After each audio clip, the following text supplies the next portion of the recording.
Can there be inelastic collision in capacitors?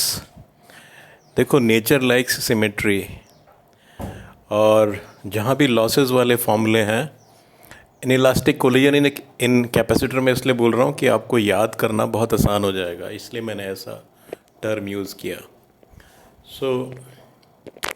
ऐसा है, just थोड़ा सा डाइग्रेस करके फिर मेरी आइडिया है कि आप इसको कंसेप्ट को फिर भूलोगे नहीं, और ये कहीं आपको बुक में नहीं मिलने वाला है कंसेप्ट। आप देखिए, जब भी कोई स्प्रिंग है और मासेस हैं, यहाँ भी तो एलसी ऑसिलेशन, ये भी ऑसिलेशन है, लेकिन सिचुएशन देखते हैं कॉम्प्लेक्स सिचुएशन में कैसे। मैं पाथफाइंडर का सैम्पल क्वेश्चन ले रहा हूँ, उससे एक्सप्लेन कर रहा हूँ। यहाँ लिखा हुआ है मैंने, क्वेश्चन 10 पेज 15.16। समझाने के लिए पाथफाइंडर के क्वेश्चन बेस्ट हैं। अब ये दो मासेस हैं, सपोज इसको मैंने इनिशियल वेलोसिटी u दी, और यहाँ जाके जब ये कोलाइड करता है तो इनइलास्टिक कोलिजन है। तो इनइलास्टिक कोलिजन में क्या होता है, सिर्फ मोमेंटम कंजर्व होता है, एनर्जी कंजर्व नहीं होती। और यहाँ लॉस ऑफ एनर्जी कितनी होती है? Loss of energy is half m1 m2 upon m1 plus m2 into v relative का होल स्क्वायर, मतलब इन दोनों के बीच में जो रिलेटिव वेलोसिटी थी। तो हम क्या कर सकते हैं, इसमें सीधा जंप कर सकते हैं स्टेप, टाइम बचाने के लिए।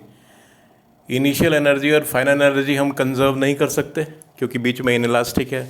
तो क्या करेंगे, इनिशियल एनर्जी में से हाफ m u स्क्वायर में से जो लॉस ऑफ एनर्जी है ड्यू टू इनइलास्टिक, ये वाला पार्ट अगर माइनस कर देंगे तो हम लिख सकते हैं k a स्क्वायर अपॉन 2, या v रिलेटिव u हो जाएगी। करके देख लीजिए, मोमेंटम कंजर्व करके देख लीजिए, यही रिजल्ट आना चाहिए। अब ये जो कंसेप्ट है ना, लॉस इन इनइलास्टिक, जहाँ भी लॉसेज हैं एनर्जी के, और जो फॉर्मूला है, देखो नेचर लाइक्स सिमेट्री, ये जो फॉर्मूला है आपको ये याद तो है। ऐसा ही फॉर्मूला कैपेसिटर में है, C1 C2 upon C1 plus C2 half into voltage relative, मतलब डिफरेंस इन वोल्टेज, रिलेटिव गलत वर्ड होगा, होल स्क्वायर। दो कैपेसिटर अगर हम आसपास लाए, एक का कोई वोल्टेज था V1, एक का वोल्टेज था V2, तो यहाँ पे जब हमने जोड़ दिया तो लॉस ऑफ एनर्जी होता है, लॉस ऑफ U, और ये लॉस ऑफ U ये होता है। सपोज ऐसा क्वेश्चन हमको दे दिया, अभी मैं इसमें आता हूँ, ये बहुत ही इंटरेस्टिंग है। ऐसा क्वेश्चन दे दिया कि ये है हमारे पास दिया हुआ, और एक इंडक्टर है, यहाँ पे भी स्विच है और यहाँ पे भी स्विच है। हमने दोनों स्विच को साइमल्टेनियसली ऑन कर दिया। इसमें वोल्टेज V1 दिया हुआ था, इसमें वोल्टेज V2 दिया हुआ था, इसमें C1 था, इसमें C2 था। तो हमें LC ऑसिलेशन निकालने हैं इसमें। तो इसमें हम क्या करेंगे, इसमें वही कंसेप्ट यूज़ करेंगे। आपका जो इनिशियल एनर्जी था, उस एनर्जी को इसकी एनर्जी से इक्वेट करेंगे, लेकिन उसमें से माइनस कर देंगे ये लॉस। शॉर्ट हो जाएगा, अदरवाइज़ बहुत लेंदी है इसको करने के लिए, सो इससे शॉर्ट हो जाएगा। सो इनइलास्टिक कोलिजन इन कैपेसिटर से मेरा मतलब ये है। अब आते हैं इस क्वेश्चन पे, जिससे हम और थ्योरेटिकल कंसेप्ट समझ सकें। अब इस क्वेश्चन में क्या है कि दो कैपेसिटर हैं, दोनों C हैं, और दो इंडक्टर हैं। बेसिकली दो LC सर्किट्स हैं और बीच में एक स्विच है। हमने इनिशियल वोल्टेज V0 दिया है, और अब हम अलाउ करते हैं, मतलब ये वाला सपोज स्विच ऑफ था, ये स्विच ऑन किया तब ये V0 था, और जब ये वोल्टेज हाफ हो गया, जब ये गिर गया V0 से V0/2, उस टाइम में हमने ये स्विच ऑन कर दिया। हमें पता लगाना है, अगर ये A है और ये B है, इसमें I मैक्सिमम कितना होगा। तो इसको दो स्टेज में करेंगे, और इसके डिफरेंट मेथड्स हैं। एक मेथड तो है जिसमें आप वोल्टेज ड्रॉप लगाएंगे, उससे करूँगा तो बहुत लेंदी हो जाएगा, पर उसका फ़ायदा ये है कि उसमें आप किसी भी टाइम पे वोल्टेज करंट कुछ भी निकाल सकते हैं। मौका मिला तो उस मेथड को मैं कभी बाद में डिस्क्राइब कर दूंगा। हल्का सा इंडिकेशन दे देता हूँ कि आपका जब ये सर्किट बन गया, हमेशा कैपेसिटर तो आप जो है पैरेलल में है, इक्विवेलेंट कैपेसिटर। अगर हम डिटेल में एक शॉर्ट मेथड पे आ रहा हूँ, एनर्जी वाला बाद में बता रहा हूँ, मैं इसका हल्का सा आइडिया दे देता हूँ सो दैट आपके काम आए कहीं और, अगर टाइम डिपेंडेंट निकालना हो। तो आपके दो इंडक्टर हैं। इंडक्टर को आप नहीं जोड़ेंगे ऐसे में, कैपेसिटर को हमेशा जोड़ेंगे। जब भी ऐसा सर्किट होता है तो सबसे पहले चार्ज ट्रांसफ़र होता है, और कैपेसिटर का आप इक्विवेलेंट कैपेसिटर लिख सकते हैं, वो है ट्वाइस C। जो वोल्टेज अक्रॉस कैपेसिटर आएगा वो आएगा V/4, ध्यान रखना है, चार्ज कंजर्वेशन से वो निकाल के देख लीजिए, V/4 आएगा। और जो चार्ज ऑन दिस कैपेसिटर आएगा वो आ जाएगा CV/2। वो कंजर्व रहेगा। देखिए, जब इसकी वोल्टेज CV0 थी तो चार्ज था CV0, जब हाफ हुई तो CV0/2, और अब वोल्टेज हो जाएगी V0/4। इसके डिटेल में नहीं जा रहा कैलकुलेशन के। दो कैपेसिटर को जब जोड़ते हो तो वोल्टेज अगर एक की V/2 थी और दूसरे की नील थी तो चार्ज कंजर्वेशन से दोनों की वोल्टेज V0/4 आ जाएगी। कैपेसिटेंस हमारा ऐड हो जाता है, और ये चेक करके देख लीजिए कि आपका चार्ज सेम आना चाहिए CV0/2। मैं एक डिटेल वाला मेथड बता रहा हूँ जो कि टाइम डिपेंडेंट अगर सिस्टम आपको करना हो। अब ये L है, ये भी L है। यहाँ पे ऑलरेडी एक करंट जा रहा था I0, क्योंकि हमने इसको आधा डिस्चार्ज किया, मीन्स इसकी वोल्टेज V0/2 हुई। तो यहाँ पे उस टाइम में कुछ करंट, अभी सर्किट ऑन नहीं था, तो यहाँ पे जैसे ये डिस्चार्ज होना शुरू हुआ, सपोज़ ये पॉजिटिव था और ये नेगेटिव था, जैसे ये डिस्चार्ज होना शुरू हुआ यहाँ पे कुछ करंट जा रहा होगा ना। तो जिस मोमेंट पे V0/2 थी उस मोमेंट पे यहाँ पे जो करंट था, अभी निकालते हैं, वो एनर्जी कंजर्वेशन से निकालेंगे, वो करंट I0 था, और यहाँ पे कोई करंट नहीं था, यहाँ पे था 0। इसको लिख लेते हैं IA, इसको लिख लेते हैं IB। अब दोनों में आप ये सर्किट लिख लीजिए। ये मान रहा हूँ मैं राइज करंट, मान रहा हूँ कि करंट राइज ही कर रहा है, I0 भी राइज कर रहा है कि नहीं कर रहा है मुझे पता नहीं, मुझे कुछ तो एज्यूम करना है, राइज कर रहा है। और ये कैपेसिटर के चार्ज जो है यहाँ पॉजिटिव है, यहाँ नेगेटिव है, तो चार्ज ऐसे फ्लो करेगा बाहर।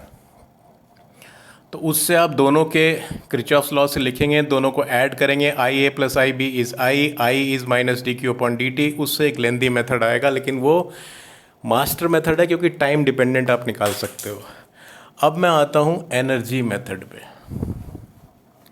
जो कि बहुत इंटरेस्टिंग है, जो मैं एक्चुअली यहाँ पे बताना चाह रहा हूँ। अब आप देखिए इस प्रॉब्लम में हुआ क्या है। जब पहले आते हैं फर्स्ट स्टेज पे कैपेसिटर का चार्ज तो हो गया CV0/2, या वोल्टेज हाफ थी तो कैपेसिटर की एनर्जी हो गई, अब पहले थी CV0² और अब हो गई CV0² 1/2। वोल्टेज हाफ थी तो ये 4 हो गया, और इंडक्टर की इनिशियली 0 थी और अब इंडक्टर की LI0²/2 है।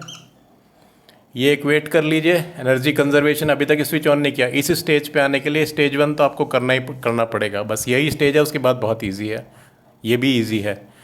सो इट इज़ हो गया CV0² - CV0²/4 is LI0²। So I0 is √3/2 C/L √V0। ये आपका I0 आ गया। ये बहुत इंपॉर्टेंट है, मतलब t = 0 पे यहाँ पे जो करंट था, जो मेरा इक्विवेलेंट सर्किट आया, ये जो मेरा सर्किट आया, और यहाँ पे ये 2C है, ये 2C है। अब देखो मोमेंटम, वो लॉस ऑफ एनर्जी वाला लगा के कितना इजी हो जाएगा।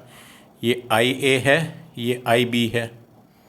ये ध्यान रखिए, LdI/dt, LdIA/dt is LdIB/dt, LdIA/dt parallel है ना, इज इक्वल टू LdIB/dt।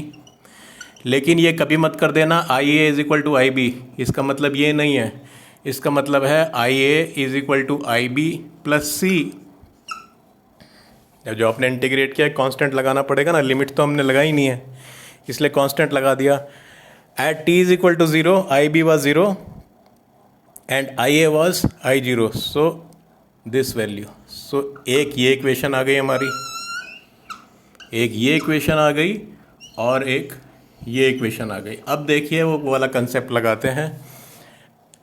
हमारा initial energy should be equal to final energy minus the losses. Losses took place only at the stage जब ये वाले कैपेसिटर की वोल्टेज V0/2 थी. शुरू में नहीं जोड़ा, V0/2 से जोड़ा और इसकी 0 थी. तो इन दोनों के जुड़ने में जो लॉस हुआ वही लॉस है और तो कोई लॉस नहीं है.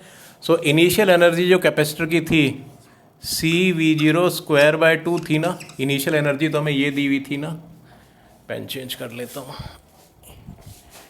Initial energy was this minus, ये इससे इजी हो जाता है, शॉर्ट हो जाता है, minus the losses due to inelastic collision of capacitors. कुछ नहीं होता, मेरा टर्म है ये. Will be equal to half L बाहर ले लीजिए, IA² plus IB² equal to L/2. IA is IB plus I0, so it is IB² plus I0² plus twice IB, I0 plus IB². So it is L/2 twice IB² plus I0² plus twice IB, I0. Loss कितना है? Loss आप initially नहीं लगाना, loss उस stage से लगाना जिस stage पे हमने जोड़ा. जब हमने जोड़ा वोल्टेज V0/2 थी. तो लॉस का फॉर्मूला क्या है? Half C1 C2 means CC upon C plus C into difference in the voltage. ये V0/2 थी और वो 0 थी, तो V0/2 and that was square. मैंने वहाँ स्क्वायर लिखा था कि नहीं लिखा था? इसका square. So it is 1/2 into C/2 into V0² upon 4. So it is CV0² upon 16. So it is 8 into 8. So it is 7 CV0² upon 16 is equal to this equation आ गई. अब देखते हैं इस इक्वेशन से हमारा रिजल्ट निकलता है कि नहीं निकलता है. हमें सब पता है, बस ये निकालना है ना, हमें आई भी निकालना है. निकल जाएगा ना, क्वाड्रेटिक इक्वेशन बन रही है. इसको ऐसे कर लीजिए, 7/8 और L इधर ले आइए, 7/8 C/L V0² is equal to twice IB² plus what is the value of I0²? I0² is 3/4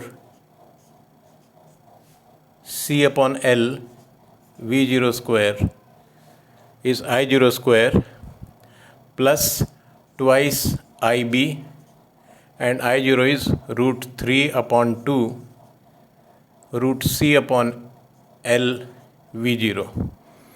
now इसको इधर ले आते हैं, 2 into 2, 7 minus 6 is 1, so C/L V0² upon 8 is equal to twice IB². I think 8 ही आएगा ना, ठीक है. Plus ये मैं इधर ले गया, प्लस IB √3 √C/L V0.